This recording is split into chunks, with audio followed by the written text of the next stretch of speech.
The scream did not sound like rage. It sounded like thirst so old that even Peen had grown tired of screaming. Thedza heard it first, then the sky, then a small human girl who was not supposed to be alive. The dragon lay broken in the bones of Theva. The world stretched across a canyon where sunlight burned like punishment. Its body was faced, alien, wrong for this planet. Scales split and bleeding dust instead of blood. Ancient chains pinned its wings to stone, and a collar of glowing metal crushed its throat, forcing mortality to feel like endless execution. For centuries, it had no task for mercy. Only water, please. The dragon whispered, voice cracked bind. Recognition. Just one drop. Mira froze at the edge of the canyon. She was thin, wrapped in torn cloth, hair fight bare and scarred.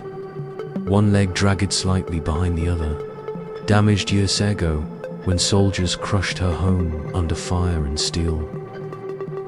She was called cursed, unwanted, a girl who survived when she should not have.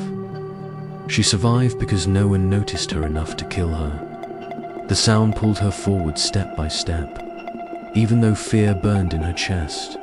Humans did not walk toward dragons. Humans hunted them, cursed them, wrote songs about their deaths. But this sound was not a monster. It was loneliness. She climbed down into the canyon until she stood before the creature everyone feared. The dragon's eyes opened slowly. They were not red with fury.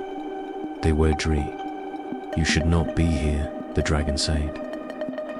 Its voice like stone, grinding against memory. They will kill you. Mira swallowed and reached for the small flask tied to her belt. I know, she said softly. They already tried. Thedragon watched her with confusion, a Sheknot. The flask trembled in her hands. It was everything she owned. She had traded food, safety, and dignity for it. Without it, she would suffer by tomorrow. She opened it anyway. One dropful. The ground hissed. The Dragongust, as if struck by lightning. Their single drop touched its tongue, and suddenly centuries collapsed. Oceans from other stars. Rained it sang. A Skithid had loved it once. The flask emptied, Mira bowed her head. I'm sorry, she whispered. That's all I had. The dragon closed its eyes. Then ye have given me more than kingdoms ever did, it said. Thank you. The sun sank. That was when the humans came.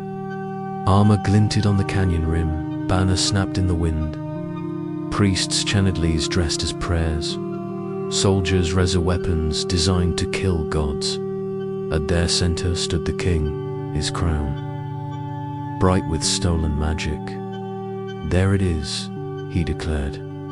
The devourer, the curse of Erland. Mira stepped forward without thinking, placing her small body between Thami and the chained dragon. No, she said. You did this to it. A soldier laughed. Move, girl. Thedragon lifted its head with effort.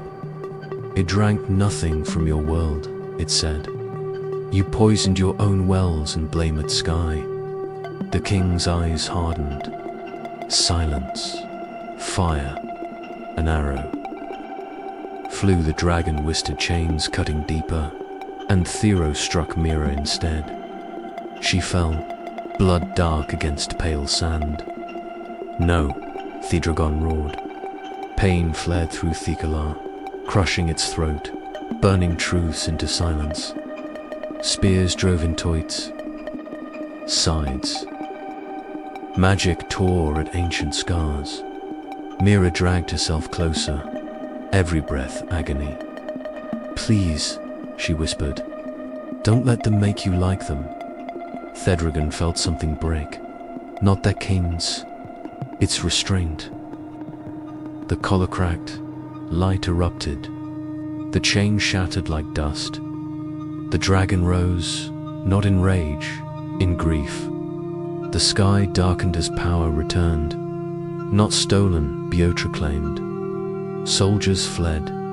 The king fell, screaming prayers to gods that Adele ready turned. Away, the dragon bent down to Mira. You gave me water, it said. I will give you life. Light poured Edento, her wounds. Pain faded. Bone healed. Breath returned strong and clear. Mara cried as she stood whole, first time. The dragon turned to the humors. You feared me, it said, so he made me a monster. Rain fell. For the first time in centuries, the desert breathed. When it was over, the king lay buried Benethruth. Grass grew where blood had soaked.